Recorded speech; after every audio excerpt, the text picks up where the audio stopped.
আগুন লেগেছে গাজার পাহাড়ে, পাশেই ভাঙা হচ্ছে নামি দামি সব ব্র্যান্ডের মদ ও ফেন্সিডিলের বোতল।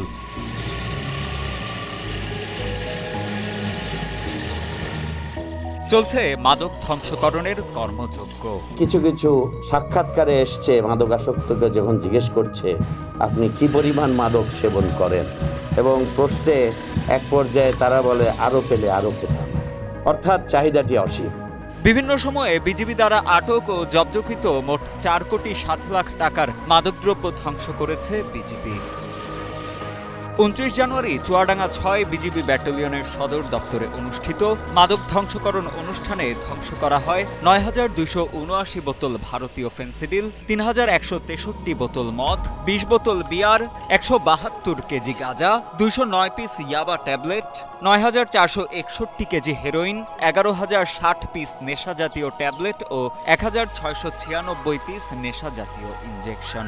মাদকদ্রব্য পাচার সংক্রান্ত অপরাধ প্রতিরোধ বর্ডার গার্ড বাংলাদেশের অন্যতম দায়িত্ব এবং কর্তব্য।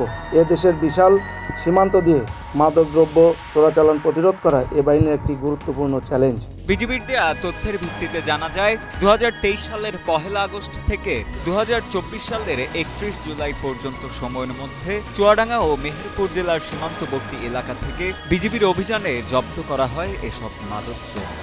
চুয়াডাঙ্গা ব্যাটালিয়ন 6 বিজিবির দায়িত্বে রয়েছে চুয়াডাঙ্গা জেলার ৪৯.৫ কিলোমিটার এবং মেহেরপুর জেলার ৬৩.৫ কিলোমিটার, সর্বমোট ১১৩ কিলোমিটার সীমান্তবর্তী এলাকার চোরাচালান রোধকল্পে দিনরাত নিরলসভাবে কাজ করে যাচ্ছেন। অনুষ্ঠানে প্রধান অতিথির বক্তব্যে বিজিবি কুষ্টিয়া সেক্টরের commander colonel Maruful Abedin BGM বলেন, মাদক নির্মূলে সবাইকে আরও বেশি সোচ্চার হতে হবে। মাদকের চাহিদা কমলে মাদক ব্যবসায়ীরা নিজেরাই একসময় মাদক আনতে নিরুৎসাহিত হবে। এত ছোট ছোট পুরিয়ার মাধ্যমে, ছোট ছোট প্যাকেটের মাধ্যমে মাদকের আসার সুযোগ আছে, যে মাদককে সম্পূর্ণরূপে নিয়ন্ত্রণ করতে হলে দেশের অভ্যন্তরে মাদকের চাহিদাকে নিয়ন্ত্রণ করতে হবে।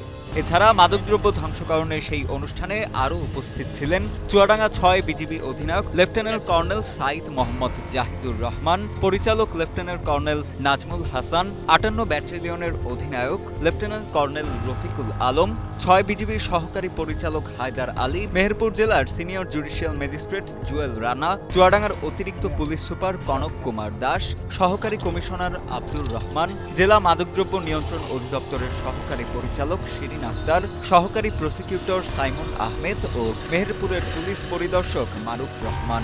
সবাই মিলে একযোগে যদি মাদকের বিরুদ্ধে সোচ্চার হয়ে জিরো টলারেন্স ঘোষণা করে আমরা আমাদের ভবিষ্যৎ প্রজন্মকে বাঁচানোর জন্য এগিয়ে আসি, নিঃসন্দেহে আমরা আমাদের ভবিষ্যৎ প্রজন্ম থেকে ভালো নেতৃত্ব পাব এবং দেশ সমৃদ্ধশালী বাংলাদেশের দিকে এগিয়ে যাবে।